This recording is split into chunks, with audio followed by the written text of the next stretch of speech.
Magandang araw po. I'm Wins. I'm here to share about St. Peter Life Plan. Ano po ang St. Peter Life Plan? St. Peter Life Plan is a Filipino-owned pre-need company. So ang layon niya po is makatulong sa bawat mamamayang Pilipino na makasecure ng isang complete memorial service para po sa kanyang pamilya at para po sa kanya. Yan. So, gagawin ko lang po ito mabilis para po at least mayroon po kayong idea at maintindihan niyo po ng lubos kung ano po yung St. Peter at mga coverage niya po. Okay? So, share ko po sa inyo. Ito po yung mga traditional plants ni St. Peter. 6 na uri po ng traditional plants ang meron kay St. Peter. St. Anne, St. Bernadette, St. Clare, St. Dominic, St. Gregory, at St. George. Ayan po. Sasabihin nyo, ano bang pagkakaiba-iba niyan? Akala ko St. Peter lang. So yung St. Peter po is company name. Sa loob ng St. Peter plants, meron po siyang iba't ibang uri ng mga plano. At ito nga po yung mga nabanggit kong mga pangalan. Yon. So, nakakaiba-iba po sila sa klase ng casket. So, sa St. Anne, St. Bernadette, St. Clare, at St. Gregory po ay metal casket. At si St. Dominic, St. George ay wood casket naman po. Yan. So ito po yung kanilang contract price. Ayan po yung mga presyo. St. Anne po is 157,500. St. Bernadette, 125,000. St. Clare, 98,500. St. Dominic, 67,500. St. Gregory, 57,000. And St. George, 53,000. Meron po kayong 5 payment mode na mapagpipilian. Una po yung spot cash. Halimbawa po ay yung mag-installment basis. Pwede po natin piliin ng spot cash. Sunod naman po is annual or yearly payment po ito.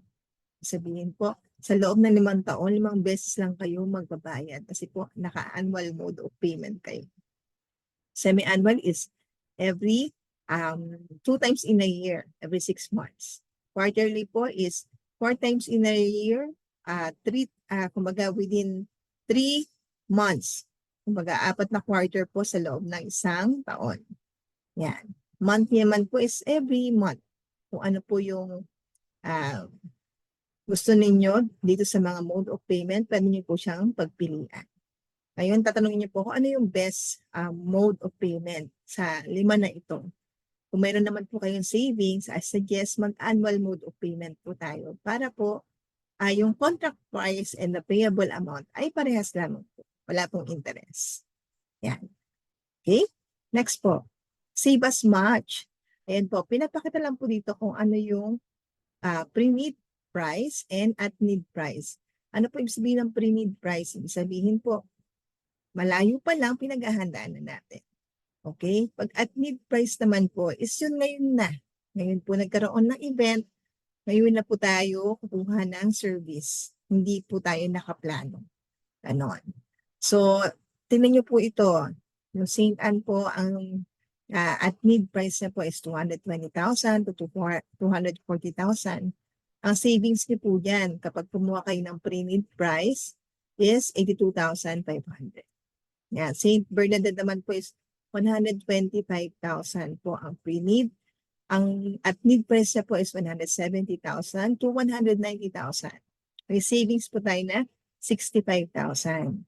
The St. Clare, 98,500 ang pre-need price. Ang kanyang at-need price is 140,000 to 160,000. Ang savings po natin is 61,500. St. Dominic, 67,500 po ang kanyang pre-need price. Ang at-need ay 65,000 to 95,000. May 27,500 po na savings. St. Gregory po is 57,000. Ang kanyang at-need price is 135,000 to 155,000. Ang savings po is 98,000. Kaya nga po sa St. Gregory yung sinasabi nating pangmasa o yung gusto ng nakakarami dahil po napakalaki po ng kanyang savings compare po dun sa presyo ngayon. St. George po, wood casket, 53,000 ang kanyang pre-need price. Ang at-need price naman po is 90,000 to 110,000. may savings po tayo na 57,000. So yan, di ba po? Mas mura po na napaghandaan na natin yung future na pangangailangan ng ating pamilya. Kaysa po yung pagkailangan na, saka pa po tayo kukuha ng plano, di ba po? Saka kumbaga mayroon po tayong peace of mind na hindi naman po laging stable yung finances natin. Di ba po? Mas maigi na wala pang pangangailangan, nakapag-cover na agad tayo ng ating St. Peter Life Plan. Next po, ito po yung mga memorial service na covered under kay St. Peter. Yan po, on call, 24 hours daily po ang ating mga hotlines. Retrieval of remains, pagkuha po ng body kung saan po namatay, halimbawa po sa ospital o kaya po sa bahay. Elegant earth transport during interment, paghatid po kung saan po ililibing ang ating namatay. Embalming and funeral cosmetics, yan, casket according sa plan type po ng nakuha nating plano. Viewing of the body, maximum of 4 days sa designated St. Peter chapels or St. Peter accredited mortuary. If the chapel viewing rooms are available po and not occupied. Yon, basta po mayroon tayong chapel rooms na available, pwede po tayo sa St. Peter chapel rooms. Pero kapag naman po walang available, ang susunod na option, ang option po talaga is sa bahay, sa residence. Ngayon, yun po yung pinaka-selection natin. Ngayon, sabi po dito, viewing outside of this shall be for the account of the family and shall not be charged against St. Peter Life Plan. Yan. Tapos may naka-asterisk po siya dito. With additional charge in excess of 25 kilometers road distance to and from St. Peter Chapels. Wari po, ang location ko is Laguna ako. And then dadalhin ko po yung aking patay na iguburol po is sa Cabuyao. So, yung hindi naman po siya nakamit ng more than 25 kilometers, ibig sabihin po, wala po akong extra charge na babayaran. Pero pag Laguna po ako and then ang gusto ko pong burol is Quezon City. So, kung halimbawa po dito po ako nagpa-ayos ng aking patay sa Laguna, mag-i-exceed po ako doon sa 25 kilometers. Ibig sabihin po, magdadagdag po ako ng payment sa paghatid sa aming namatay papuntang Quezon City. Ganun po siya. Okay? Ayan. Ano po yung mga features ng mga plan? Una po is as transferable. Ito po is living to living. Halimbawa po ako, may plan ako. And then naisipan ko po na mag-migrate sa abroad. Hindi ko naman po magagamit ang St. Peter plan ko sa abroad. So pwede ko po siyang ipatransfer sa buhay na tao rin. Pwedeng kaibigan, kamag-anak, kakilala, kapitbahay. Pwede po yun. Provided po na properly documented o mayroong transfer of rights po na tinatawag. Basta po documented, ang lahat ng process na pagka-transfer, pwede po iyon. Maganda pong magawa yun ng maayos para po maiwasan yung mga delay sa services. Okay? Next po is assignable. Buhay ako, and then may namatay. Family member ko, kamag-anak na asawa ko, kaibigan ko, kapitbahay ko, kakilala ko, pwede po. Pwede po i-assign ang plan. Ano po ang requirements pa nag-a-assign? Dapat po 32 days lang active ang plan. Ibig sabihin po, 1 month mahigit na po. Aktibo ang inyong plano. Tapos po, 5 years to pay ang pagkabayad ng plan. Subalit, kailangan na po yung service. Halimbawa po, nakahulog na ako ng 40,000 over dun sa 57,000 na contract price ng aking plan. So, kailangan pong isettle yung remaining balance po bago ilibing ang ating namatay na tao. Yun. Okay? So, next po is loanable. Ang ating plan po, basta po na fully paid na natin after 5 years, pwede na po siyang i-loan. Pag may hawak na po kayong certificate of full payment, maaari na po tayong mag-apply for loan. Ano pong proseso? Pumunta lang po kayo sa St. Peter office nearest you para po na-explain po yung mga requirements na kailangan para po sa loan. Okay? So, yan po. Benefits of insurable ages. Bukod po dun sa memorial service, meron pa pong value-added benefit para po sa plan holder na insurable age. Ano po ang insurable ages ni St. Peter? 18 to 60 years old. Basta po kayo ay 18 to 60 years old na kumuha ng plan, entitled po kayo sa cash benefit. Equivalent po yung cash benefit or cash assistance or tulong pinansyal or insurance sa contract price, 100% ng contract price ng plan. Ayan. Ano pong dapat nating i-meet? Dapat po naka 1-year contestability period po ang ating plan. Ibig sabihin po, kumuha ako ngayon, halimbawa po, May 23, 2024. Tapos po ako ay namatay. May 24, 2025. Naka 1 year and 1 day po yung aking plano. Na-meet ko po yung 1-year contestability period ng aking plan, automatic po makakatanggap ng tulong pinansyal ang mga may iwan ko po or beneficiaries. Yon. Okay? Next po is credit life coverage or balance deemed paid. Ibig sabihin po, ganun rin po yung senaryo. Na-meet ko rin yung 1 year or 1 year anniversary ng aking plano, saka po ako namatay. Automatic po, wala nang babayarang balanse ang aking pamilya dahil po yun sa credit life coverage. Basta po ang age ko ay 18 to 60 na kumuha ako ng plan. Okay? Ano pa po? Meron din tayo tinatawag na accident insurance. Ito po ay equivalent rin sa contract price. Halimbawa po, ako ay namatay. Ganun din po yung same scenario. Naka 1 year din po yung aking plan. Tapos saka po ako namatay. Hindi po dahil sa sakit, pero dahil po na-aksidente ako. Ano pong kailangan? Basta na-provide po yung mga police investigation. Basta na-provide sa St. Peter yung mga requirements.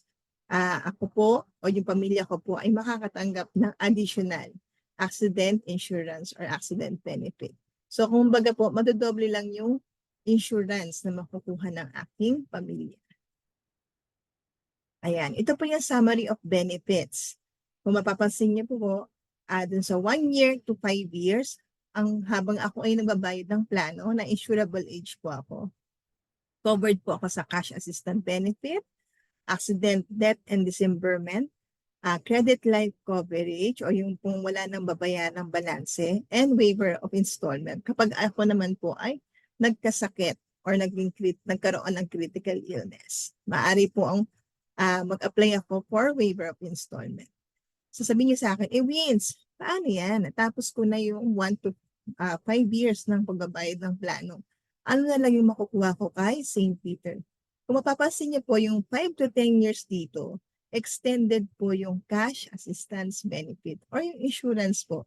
Yung tinatawag namin goodwill period. Sabihin po, na fully paid ko na yung plan, halimbawa po ako, and then namatay po ako, ika-6 na taon ng aking plano. Of course, fully paid na yung plan, yung memorial service. Yet, makakatanggap pa rin po ng cash assistance or tulong pinansyal yung aking maiiwanan o aking beneficiaries. Ganun po siya. Okay? So, next po tayo. Benefits of having a St. Peter Life Plan. Ito po.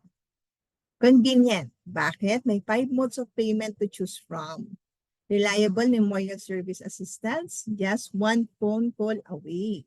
Yan, isang tawag lang po, mabibigay na ating serbisyo. Assured of world-class memorial service in any of our 280 St. Peter chapels. Kaya nga po ang tawag namin or sinasabi namin sa St. Peter, nationwide within Philippines po siya. Cheaper. Mapapasin nyo, lowest plan is at 1,000 per month. Di ba po? Cheaper compared with at-need memorial services. Kahit saan nyo pong memorial service or funeral parlor i-compare sa St. Peter, mababa pa rin po sa St. Peter Life Plan. Yan. Complete. All the memorial service you need and more in one total package. Yan. Okay?